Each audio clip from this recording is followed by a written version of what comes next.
The episode opens with Tom and Jill, a newlywed couple, celebrating their new life in Tom's childhood home, a gift from Tom's mother over a couple of drinks and sushi.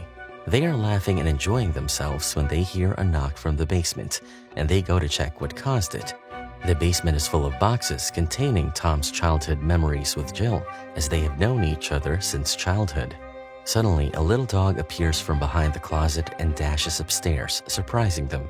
Tom and Jill chase the dog, baffled and clueless as to where it came from and whether to keep it.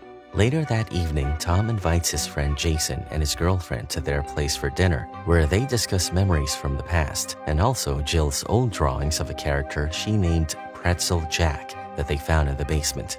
Jill elaborates that she had visited a circus and seen a contortionist, and, inspired by him, she made her own contortionist clown character, which she would draw in the stories she wrote.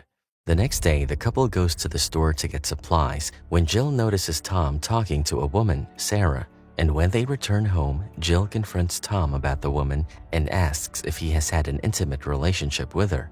Tom, who introduces Sarah as a client, is baffled at the accusation and reminds her that he is not her father, who abandoned her after cheating on her mom. Later, they reconcile after apologizing for what they said to each other. It is then that a mysterious door appears in the basement, and the couple is freaked out by this inexplicable appearance. To settle their nerves, Tom calls a friend, Jason, who tries to open the door forcefully, but when nothing works, he brings out his shotgun and fires multiple shots, much to Tom and Jill's horror. He only stops when the power goes out, but it does the trick and the door opens. Inside, there is a stairway that leads to another door that has a handprint on it. Jason is forbidden from using his gun again, and the three decide to ask their neighbor if they could see his basement, as they suspect that he might have created the passage to sneak into their house, but can't find anything suspicious in the neighbor's basement, and after apologizing, they leave. Over the next few days, they try everything to open the door and even call help, but nothing can open that door. One day, alone in the house, Jill goes to the basement after hearing some noise. She reaches the second door and, on a whim, places her hand on the hand imprint, which, surprisingly, opens the door. She looks around and sees a terrifying clown that whips around and bends unnaturally before running past her. Jill immediately calls the police and tells them that the intruder was already inside the house, but at that moment, they can't do anything more than keep an eye on the house for the night. Jill has been in therapy to deal with her distrust of men because of the trauma she underwent in her childhood. And now, Tom's meeting with a mystery woman makes Jill more suspicious of him, so she decides to place her trust on another man, Jason, who she asks for help and figure out what is going on in Tom's life and visits him. But their conversation soon changes into an argument when Jason blames Jill for letting her past shadow cast on her current relationship. Jill defends herself, but Jason doesn't stop there and gaslights Jill till the scary clown comes from the shadows and starts stabbing Jason till Jill screams for him to stop. The murder soon comes to light, and the investigating officers question a shell-shocked Jill at her home as she is prime suspect in Jason's murder. But something the officer said strikes Jill, and that night she goes to the basement to look at the drawing pad that has many drawings of Pretzel Jack. She can't unsee the uncanny resemblance between the character she created and the clown that fatally attacked Jason.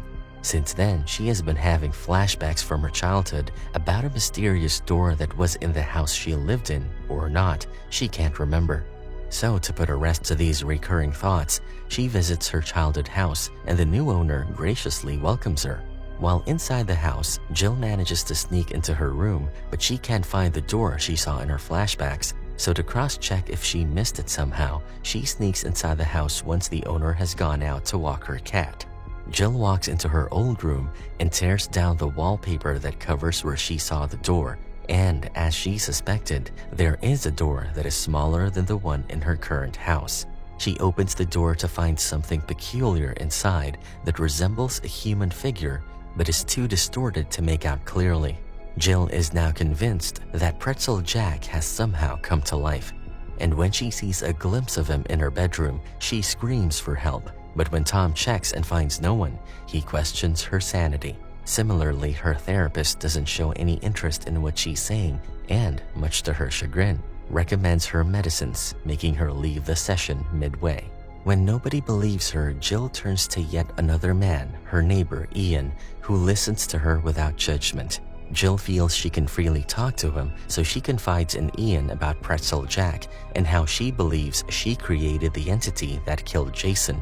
Ian seems to understand her and presents his notion of the contortionist, describing him as her protector, and correlates his action to Jill getting angry at the people. He also confides in Jill and tells her that when he was a kid, he also drew himself a friend, a very tall character aptly named the Tall Boy. On the other hand, Tom has secrets of his own as he secretively gives Sarah's baby a toy at the park. And there's this mysterious woman with whom he occasionally meets and talks about Sarah and how much the baby looks like him, indicating that he might have fathered a child with her. These meetings are strange and unconventional therapy sessions take place in which the woman provides Tom with a sensory deprivation pool to take his mind off the recent events and all other things happening in his life. But it is weird that she has cameras installed in therapy rooms through which she keeps an eye on Tom without his knowledge. Meanwhile, Jill has just reached home after she met with Ian when Tom gets a call on his laptop. Jill decides to take it since he's not home and is shocked to hear a child crying from the background and Sarah warning Tom not to come anywhere near her family again or she will call the cops on him. A furious Jill cannot believe her suspicions are coming true, all this while when she was made to feel she is in the wrong. Back at the anonymous woman's maze-like house, Pretzel Jack appears after Jill fails to control her anger and badly injures the woman, who tries to shoot him but to no avail. He then makes his way to Tom, attacking him with a knife and trying to drown him. Tom fights back but gets stabbed in his chest while tackling the contortionist.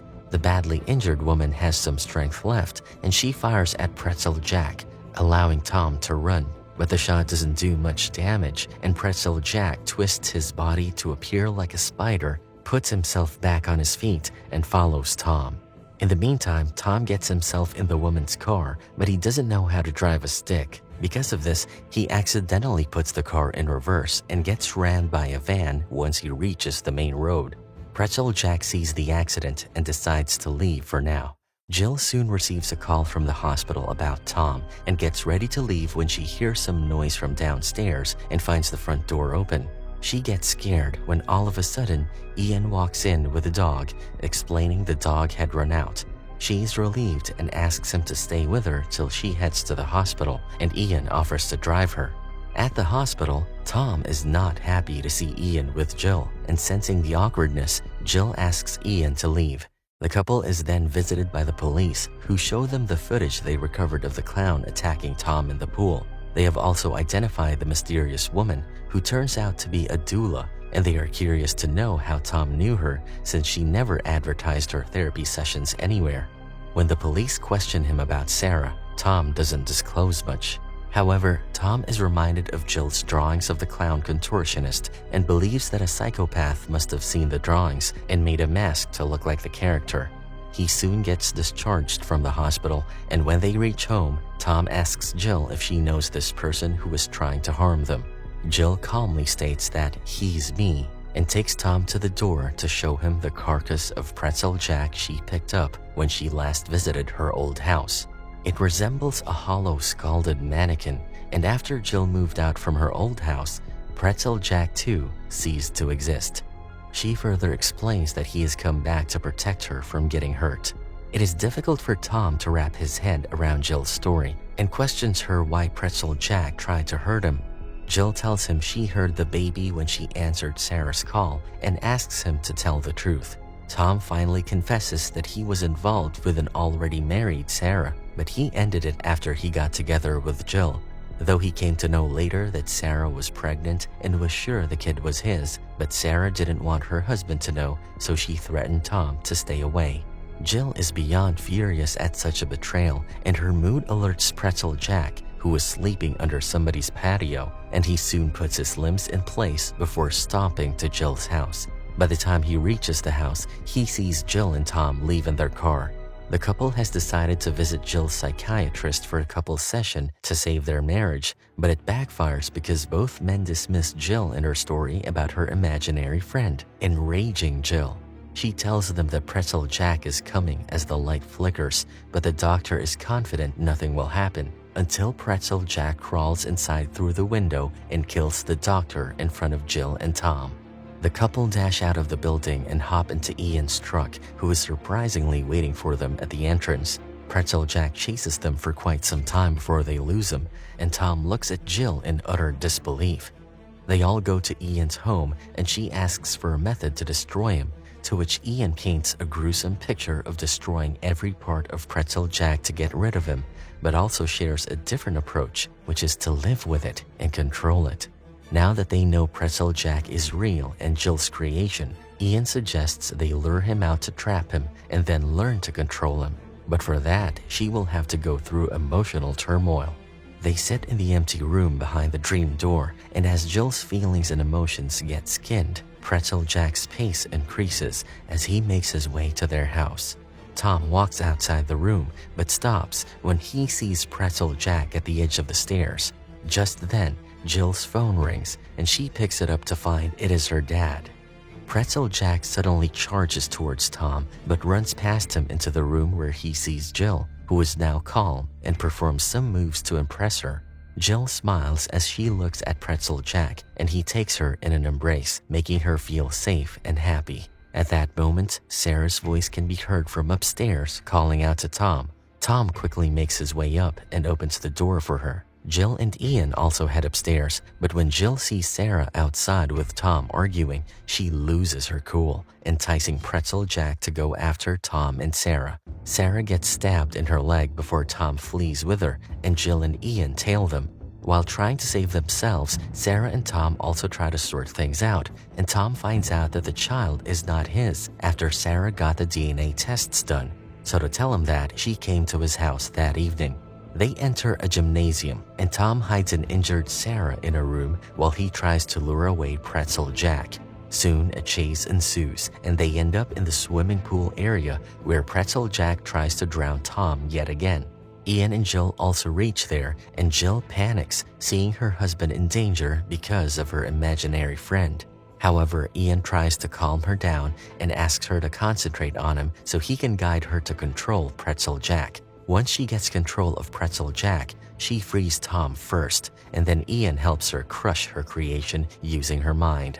And that ends up with Pretzel Jack exploding into white dust underwater.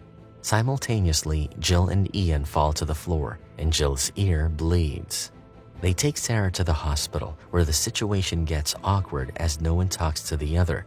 So Sarah asks to have a moment alone with Jill and tells her that Tom doesn't have an illegitimate child with her, putting an end to Jill's suspicions. Yet she doesn't feel at ease because Tom lied. Outside the room, Tom and Ian stand waiting, but Tom doesn't trust Ian and wanders off to avoid being in his company, but ends up meeting the detectives.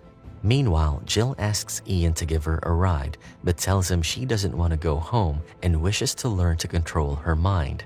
Ian takes her to his family's summer home, and a feeling of deja vu suddenly engulfs Jill as she enters the house. Ian prepares the bed for her, and once she's asleep, he goes through her phone, where her dad has left dozens of messages and calls asking her to meet him. After being grilled by the detectives at the hospital, Tom returns home, tired. He calls for Jill, but when no one answers, he reaches out for his phone and finds a message from Jill's dad, Bill, who sounds panicked and asks Tom to tell Jill to meet him as soon as possible as he has something very important to share about his family. The scene then shifts to a motel where Bill is drinking. When he hears a knock at his door, he rushes to find it is Ian, who addresses him as Dad, indicating Jill is his half-sister. Ian despises his dad and conjures Tallboy, who gouges Bill's eyes, killing him instantly. Moments later, Tom reaches the address Bill had mentioned in his voicemail and sees Ian leaving the same motel. Tom goes into the motel looking for Bill, but the room Bill had mentioned is empty, as if he was never there. The next day, Ian starts training Jill and reveals he created her dog, which astonishes her. After finding her phone smashed, she can't shake an inexplicable feeling and steps out of the house for some fresh air. Unbeknownst to her, Tallboy is keeping a vigil on her. Once back inside, she hears rustling from within a closet. She opens it to find a stuffed dog toy that looks exactly like she had when she was a little girl. Fear grips her immediately as she realizes something is very wrong, but she composes herself before Ian and says she needs to go home. Back at the house, Tom spots his dog's twin that takes him into Ian's home, and after finding no one's home, Tom snoops in to find Jill's pictures and proof that reveals Ian is Jill's half-brother. Ian and Jill return home and find Tom inside the house with all the pictures, and he confronts Ian about it. Jill suddenly remembers why the house looked familiar, because it was the same house where her dad had taken her and her mother a few times, and she had left her stuffed dog there. She puts the pieces together and is furious that he lied to her, but Ian wants her to understand he did everything for her and takes them to show Bill's corpse in his garage, but it is half chewed by hungry dogs that are Ian's creation. Horrified by what she has just witnessed, Jill steps back and yells at Ian to stay away from her and calls the cops. The cops and the detectives soon arrive, and Ian confesses to killing his dad and also takes the blame for Jason's killing. He further states that he needed the condo he lives in to be near Jill, so he put the house owners to rest. He is arrested and taken away by two detectives, and as he is being transported, they get stuck behind a school bus and wait for it to move. Just as they are waiting, Tallboy comes from behind holding drilling machines and brutally kills the detectives. Jill and Tom reconcile after the time apart and realize how much they love each other. Tom steps out of the house to see Ian standing on his porch, covered in blood. Tom calls a cop who is at the neighboring crime scene, but to his horror, Ian makes Tallboy slay the cop.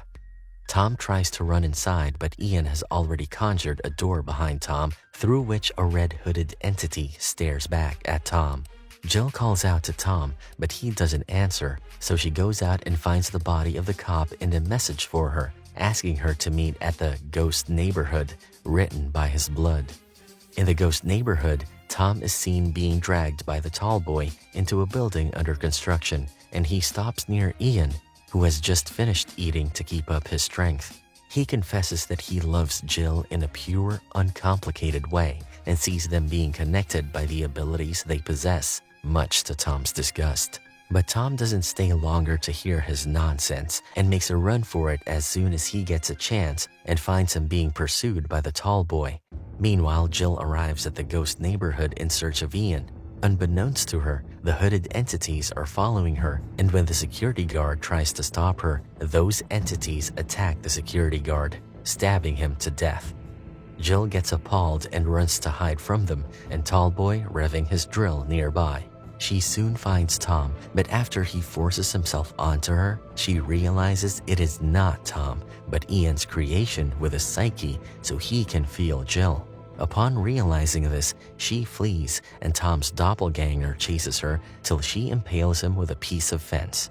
Just as the fake Tom breathes his last, the real Tom comes, and to prove that he's real, he cuts himself with a nail, showing Jill his crimson blood. Jill finally breathes a sigh of relief and hugs Tom. It is the following day, and they step out in the open and soon get chased by Tallboy. They hide in a house where Jill concentrates on conjuring Pretzel Jack while Tom distracts Tallboy. Just as Tallboy is about to attack her, Pretzel Jack appears and an epic showdown between the imaginary friends of the part siblings begins. In no time, Pretzel Jack snatches Tallboy's drill and cuts his head in half, eliminating him. To put an end to their ordeal, Jill suggests they finish Ian. Ian knows what's coming next, so he runs and uses the last bits of his energy to revive Tallboy. He continues running, and the trio tails him into another abandoned home. Jill finds Ian in a room with dozens of different colored rooms. Ian is not ready to give up on Jill and starts tackling her, which is witnessed by Pretzel Jack. But before he can rescue Jill, he is attacked by the now revived Tallboy, who splits Pretzel Jack's body in half. Soon after, Tom reaches there, and the couple stabs Ian in his heart. Tallboy runs towards them to stop them from hurting his creator, but he accidentally pierces Ian's body with his drill as Jill and Tom jump out of the way. Ian suffers a lot before he dies, making Tallboy and all the doors vanish. Sometime later, we see Jill and Tom are parents to a beautiful baby who has inherited Jill's ability and can conjure entities who can become killers anytime. And that's a wrap for this movie recap. Thank you for watching.